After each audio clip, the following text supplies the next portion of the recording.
हम आज कक्षा 12 की जो फ्लेमिंगो बुक है उसका पहला लेसन द लास्ट लेसन का हिंदी ट्रांसलेशन देखेंगे। But a coincidence our first lesson is our last lesson. Okay, so start करते हैं।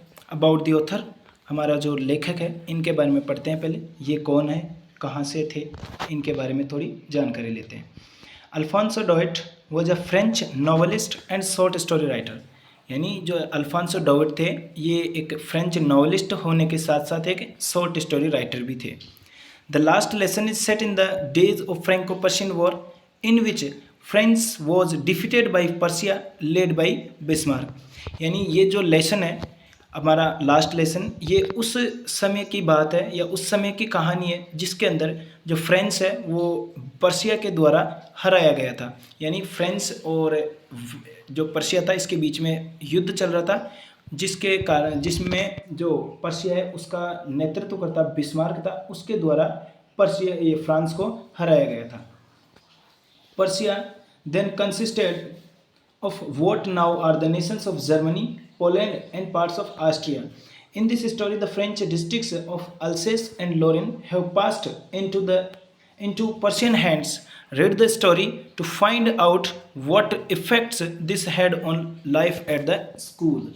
यानी ये जो कहानी है इसके अंदर हमें ये बताया गया है कि जो पर्सिया है वो फ्रांस को हरा देता है। इस कारण फ्रांस के दो डिस्ट्रिक्ट्स अल्सेस और लोरेन ये पर्सिया के हाथ में चले जाते हैं या पर्सिया के हैंड ओवर हो जाते हैं। इससे क्या होता है कि जो इसके जो पर्सिया के बाद में जो नियम आते हैं या रूल्स जो वहाँ से इम्प्लीमेंट होकर आते हैं तो उनका जो फ्रांस के स्कूल्स होते हैं उनके ऊपर क्या प्रभाव पड़ता है ये हम देखते हैं, इस कहानी के अंदर पढ़ते हैं। ठीक है, तो I started school very late that morning and was in great dread of scolding, especially because M. Hamel had said that he would question us on participle. यानी मैंने उस दिन स्कूल जाना बहुत लेट शुरू किया था और मुझे बड़ा डर लग रहा था या मैं भयंकर इस चीज़ से भयभीत था कि जो एम हेमल है उन्होंने हमसे कहा था कि वो हमसे पार्टिसिपल्स के ऊपर क्वेश्चंस पूछेंगे। पार्टिसिपल एक टॉपिक होता है इंग्लिश के अंदर। And I did not know the first word about them, और मुझे जो पार्टिसिपल्स थे या उन्होंने जो टॉपिक हमें दिया था उसके बारे में एक शब्द भी नहीं पढ़ा था। यानी वो एक बड़ा लेजी सा स्टूडेंट था, इसने कभी स्टडी को इतना सीरियस लिया ही नहीं। For a moment I thought of running away and spending the day out of doors. थोड़ी देर के लिए मैंने सोचा या मैंने पहले सोचा कि मैं जो स्कूल जाने के बजाय ये जो दिन है वो कहीं और बिताऊँ या बाहर ही सारा दिन बिता के शाम को घर चला जाऊँ। It was so warm so bright, the birds were chirping at the edge of the woods and in the open field back of the sawmill the Persian soldiers were drilling. यानी एक ये जो दिन था वो बड़ा चमकीला दिन हो रखा था और जो पक्षी थे वो पेड़ के जो डाल होती है उनके ऊपर बैठे बैठे ऐसे चर्पिंग कर रहे थे, चहचहा रहे थे, और इधर शो मिल के पास में जो पर्शियन सोल्जर्स थे वो ड्रिलिंग कर रहे थे, मार्चिंग कर रहे थे। It was all much more tempting than the rule of participles, but I had the strength to resist and hurried off to school. यानी ये मुझे ज़्यादा टेम्पटिंग लग रहा था स्कूल के जो पार्टिसिपल्स के जो रूल्स थे उनसे ज़्यादा, लेकिन मेरे अंदर इतनी सी क्षमता बाकी बची हुई थी ताकि मैं इन सब को अवॉइड करके अपने स्कूल की तरफ जाना शुरू कर दूँ। When I passed the town hall, there was a crowd in front of the bulletin board. जब मैंने जो टाउन हॉल था वो पास किया या टाउन हॉल के पास में गया तो मैंने देखा है जो बुलेटिन बोर्ड है उसके पास में एक क्राउड भीड़ जमी हुई है। Bulletin board means as a notice board. For the last 2 years all our bad news had come from there, the lost battles, the draft or the orders of the commanding officer, and I thought to myself without stopping, what can be the matter now? यानी ये जो bulletin board था इसी से हमें जो पिछले 2 सालों से जो भी हमारी बुरी खबरें आई थी, जैसे चाहे हमारे द्वारा हारी हुई लड़ाइयाँ हो, चाहे किसी कमांडिंग ऑफिसर का ऑर्डर हो, ये हमें वहीं से मिले थे जो बुलेटिन बोर्ड वहाँ पे लगा हुआ था। मैंने अपने आप से सोचा, मतलब रुका नहीं और चलते चलते इसने सोचा what can be the matter now, कि क्या मामला हो सकता है वहाँ पर। Then as I hurried by as fast as I could go, the blacksmith Wachter who was there with his apprentice, यानी फिर मैं वहाँ से जितना जल्दी हो सकता था उतना जल्दी मैं गया और मैंने देखा कि जो ब्लैक स्मिथ और वॉचर है वो वहीं पे अपने अप्रेंटिस के साथ में खड़े हैं। And reading the bulletin called after me, और वो क्या कर रहे थे, जो बुलेटिन बोर्ड था उसको पढ़ रहे थे कि क्या न्यूज़ थी आज की। अप्रेंटिस का मीन्स होता है उनका कोई सहयोगी जो उनको वो जो बुलेटिन बोर्ड है वो पढ़ने में उनकी मदद कर रहा हो। कॉल्ड आफ्टर मी, उन्होंने मुझे बुलाया, उन्होंने मुझे पुकारा या बुलाया। डोंट गो सो फास्ट, उन्होंने मुझसे कहा कि ज़्यादा जल्दी मत जाओ, आराम से चले जाओ। You will get to your school in plenty of time, कि तुम ज़्यादा जल्दी मत जाओ, आराम से चले जाओ, स्कूल जो है तुम अपने समय के अंदर पहुंच जाओगे। आई थॉट, मैंने सोचा, he was making a fun of me, मुझे लगा कि वो मेरा मजाक उड़ा रहे हैं क्योंकि मैं लेट हो गया था इसलिए।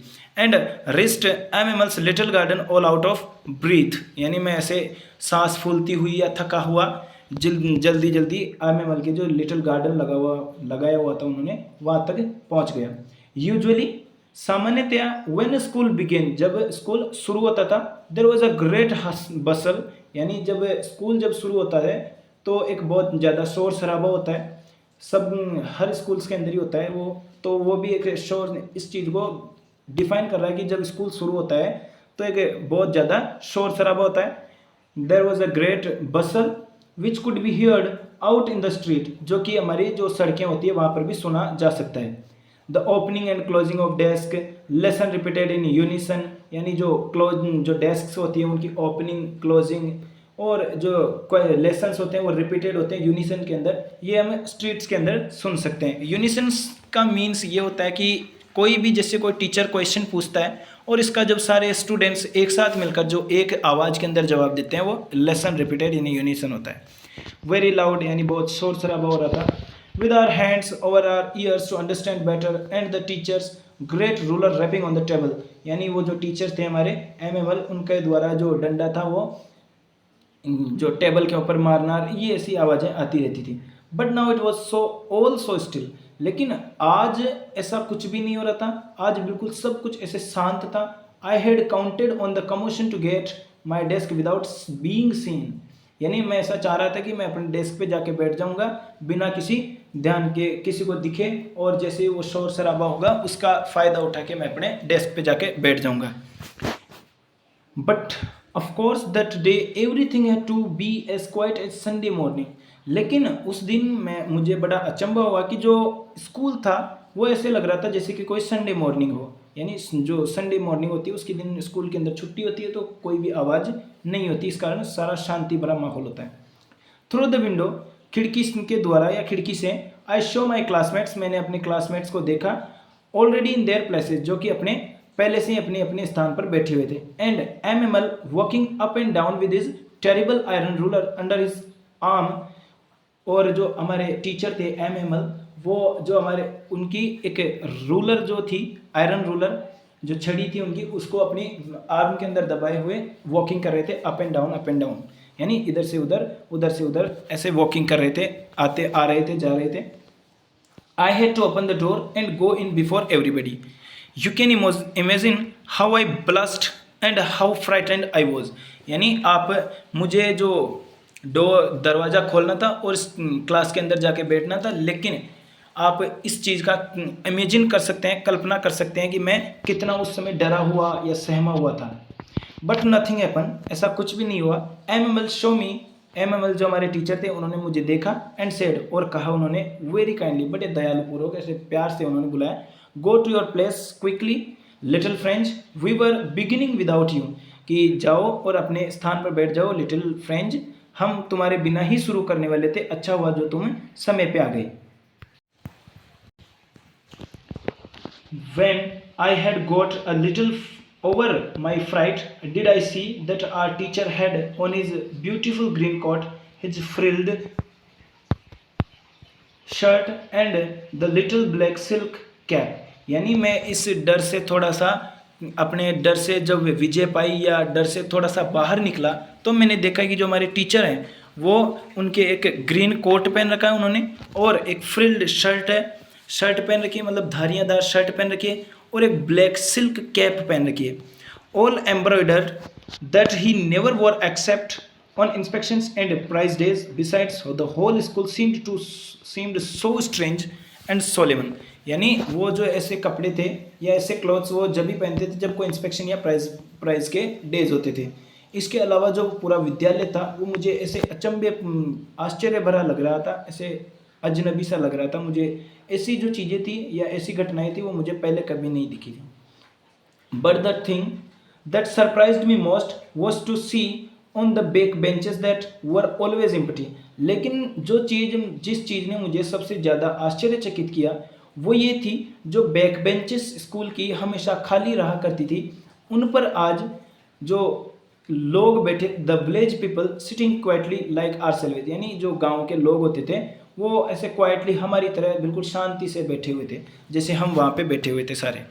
Old Houser with is 3 cornered hat, यानी वहाँ पे हाउजर थे, जो बूढ़े हाउजर बैठे थे। हाउजर मीन्स है कि वहाँ का कोई पद होगा या कोई एक कास्ट होगी वहाँ की। तो जो ओल्ड हाउजर थे वो अपनी 3 कॉर्नर्ड हैट पहने हुए वहीं पे बैठे थे। द फॉर्मर मेयर, उनके साथ में फॉर्मर मेयर थे, फॉर्मर पोस्टमास्टर थे, एंड सेवरल अदर्स बिसाइड्स, और उनके साथ में अन्य लोग भी वहीं पे बैठे हुए थे। एवरीबडी लुक्ड सैड, सभी व्यक्ति एक तरह से दुखी दिखाई दे रहे थे। And Houser had brought an old primer, और जो हाउजर थे उनके पास में एक ओल्ड प्राइमर था, थम्ड एट द एजेस, और जो कोने होते हैं उनमें से मुड़ा हुआ सा था, मतलब पुरानी कोई किताब होगी। And he held it open on his knees with his great spectacles lying across the pages, यानी वो जो हमारे ओल्ड हाउजर थे उन्होंने उस प्राइमर को अपने घुटनों पर रख रखा था और अपने जो स्पेक्टिकल्स होते हैं उनकी मदद से वो पेज जो थे उनके आर पार देख रहे थे। Well I was wondering about it all, लेकिन जब मैं इन सब के बारे में सोच रहा था या इन सब के बारे में मुझे आश्चर्य हो रहा था, M Hamel mounted his chair and in the same grave and gentle tone which he had used to me said my children this is the last lesson I shall give you. यानी जब मैं इन सभी के बारे में सोच रहा था तो मैंने देखा कि जो हमारे एम हेमल जो हमारे टीचर हैं वो अपनी सीट पे बैठ गए, अपने चेयर पे बैठ गए, और उसी ग्रेव और उसी जेंटल टोन के अंदर हमसे बोलते हैं, माई चिल्ड्रन, मेरे बच्चों, this is the last lesson, ये हमारा लास्ट लेसन है, आई शैल गिव यू, जो मैं अब तुम्हें पढ़ाऊँगा। The order has come from Berlin to teach only German in the schools of Alsace and Lorraine, यानी बर्लिन से एक ऑर्डर आया है, एक आदेश आया है जिसमें ये लिखा है कि जो अल्सेस और लॉरेन की जो स्कूल्स हैं इनके अंदर सिर्फ जर्मन पढ़ाई जाएगी। अब जर्मन क्यों? क्योंकि जो बिस्मार्क था, बिस्मार्क की लीड के अंदर पर्शिया था, पर्शिया ने फ्रेंच को डिफीट कर दिया था, इस कारण वहाँ के जो 2 डिस्ट्रिक्ट्स थे वो पर्शिया के अकॉर्डिंग अंडर आ गए थे, इसलिए पर्शिया के रूल्स वहाँ पे लागू होंगे। और जो बर्लिन है पर्शिया की कैपिटल है, वहाँ की कैपिटल, इस कारण ये जो अल्सेस और लॉरेंस जो 2 सिटीज़ हैं इनके अंदर क्या पढ़ाई जाएगी? सिर्फ जर्मन पढ़ाई जाएगी। The new master comes tomorrow, यानी नए मास्टर्स जो हैं वो कल नए आएंगे।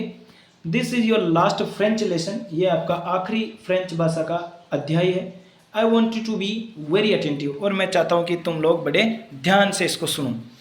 What a thunder clap these words were to me, oh the wretches that was what they had put up at the town hall, यानी बहुत बुरा हुआ, ऐसा वो सोच रहा है, जो लेखक है अपना ये सोच रहा है ऐसा। French, my last lesson why I hardly knew how to write, यानी ऐसा क्यों कि मेरा ये लास्ट लेसन है, मैंने तो अभी सिर्फ इसको बड़ी मुश्किल से लिखना सीखा है। I should never learn any more, क्या अब मैं अभी से दोबारा नहीं सीख पाऊंगा या आगे नहीं सीख पाऊंगा। I must stop there then, oh how sorry I was for not learning my lessons, for seeking birds eggs and going sliding on the Saar, यानी मुझे कितना बुरा लग रहा है या मैं अपने आप को बड़ा शर्मिंदा महसूस कर रहा हूँ कि मैं अब अपनी जो भाषा है इसके अंदर मेरे जो लेसन्स है वो अब आगे नहीं सीख पाऊँगा। मैंने अपना सारा समय किस में गुजार दिया? जो पक्षियों के अंडे होते थे इनको देखने में, इनको गिनने में, इनमें, और जो सार है वहाँ पर स्लाइडिंग करते हुए अपना सारा समय गुजार दिया, और मैं अपनी किताबों को नहीं पढ़ पाया। माई बुक्स, मेरी किताबें, that had seemed such a nuisance a while ago, यानी मेरी किताबें जो मुझे थोड़ी देर पहले जो अपनी सबसे बड़ी दुश्मन लग रही थी या सबसे बेकार चीज़ें लग रही थी, सो हैवी टू कैरी, जो लेकर आने में बड़ी वजनदार थी। My grammar and my history of the saints were old friends now, यानी जो ग्रामर और हिस्ट्री की जो बुक्स थी वो अब मेरी ऐसे ओल्ड फ्रेंड्स बन चुकी है। That I could not give up, और जिन्हें मैं अब नहीं छोड़ना चाहता हूँ। एंड एम हेमल टू, और मैं एम हेमल को भी नहीं छोड़ना चाहता हूँ। The idea that he was going away, that I should never see him again, made me forget all about his ruler and how cranky he was. यानी जब मुझे ये विचार आया, या जब मैंने इस बात के बारे में विचार किया कि जो एम हेमल हमारे टीचर हैं वो अब हमें नहीं पढ़ाएंगे, अब मैं उनको कभी नहीं देख पाऊँगा, तो मेरे मन में जो भी उनके लिए द्वेष था कि वो कितने रूड व्यक्ति थे, हमें मारा पीटा करते थे, वो सारी चीज़ें हमारी दिमाग से निकल गई और हमें वो बहुत अच्छे लगने लग गए।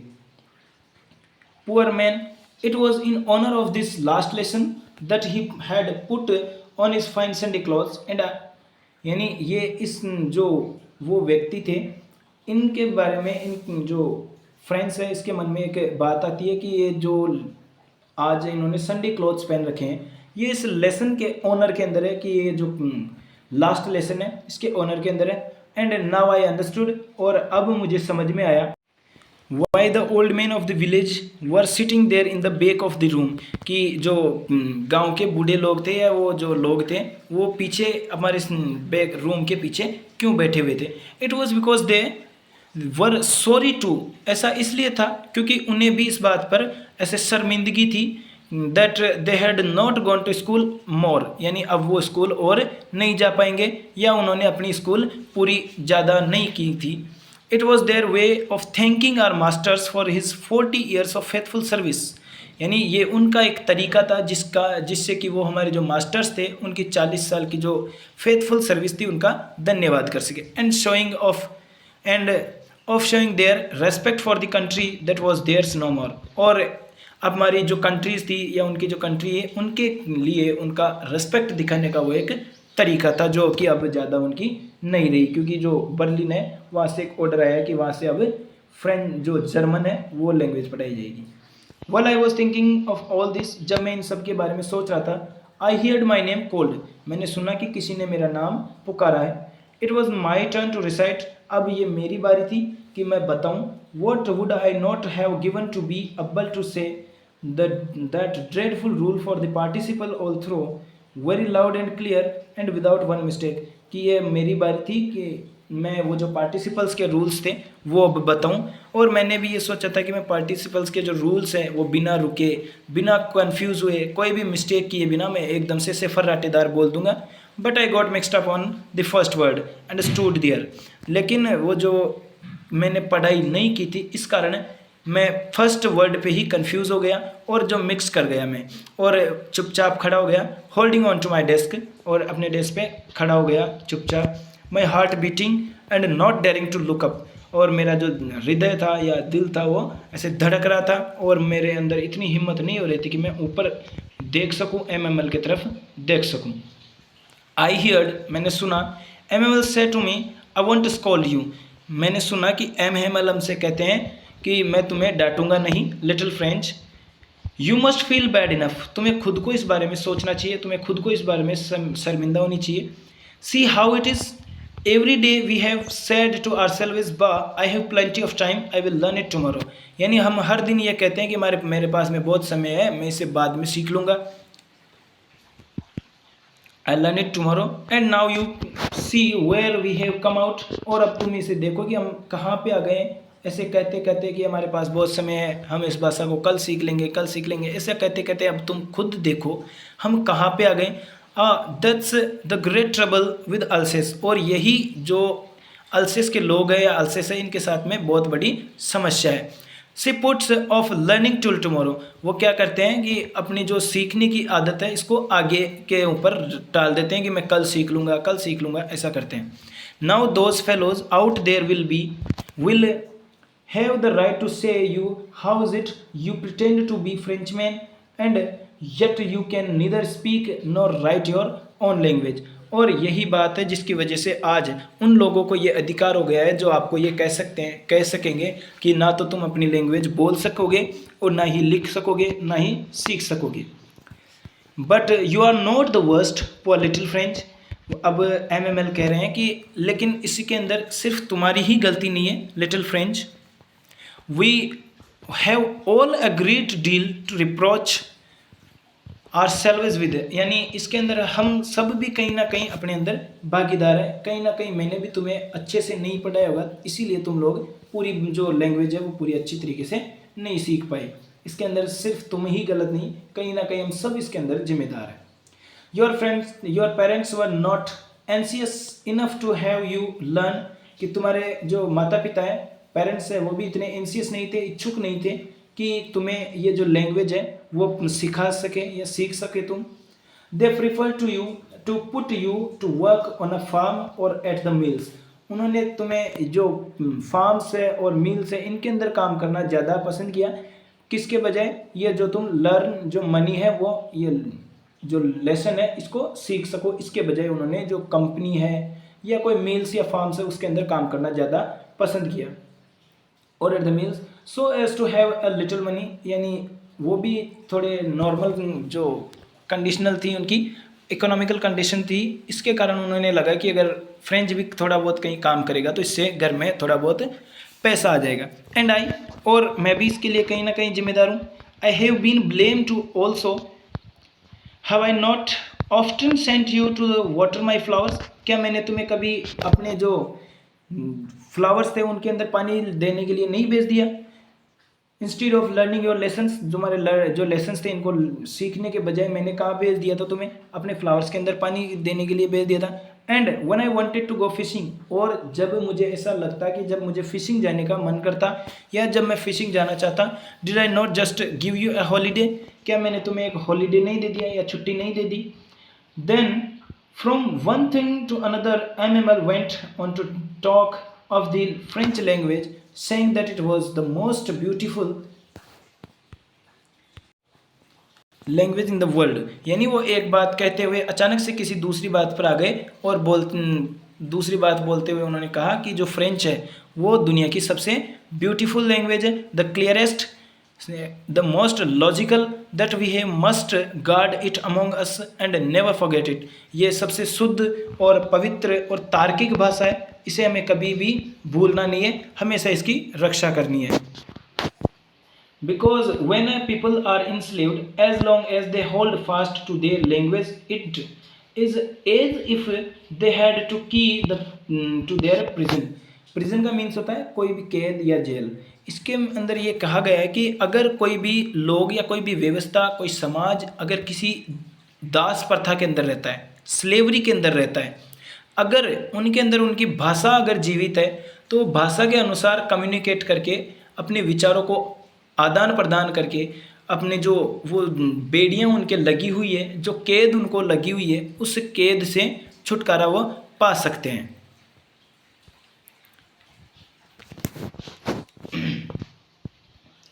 Then he opened a grammar and read us our lesson. I was amazed to see how well I understood it. फिर उन्होंने अपनी हमारी जो ग्रामर थी वो निकाली और हमें लेसन पढ़ाया, और मुझे उस दिन के अलावा मैंने ऐसा नहीं देखा कि जो लेसन है उस दिन के अलावा मुझे कभी भी इतना ज़्यादा समझ में आया था। बाकी का लेसन हम पार्ट 2 के अंदर पढ़ेंगे क्योंकि वीडियो ज़्यादा बड़ा हो जाएगा। ठीक है।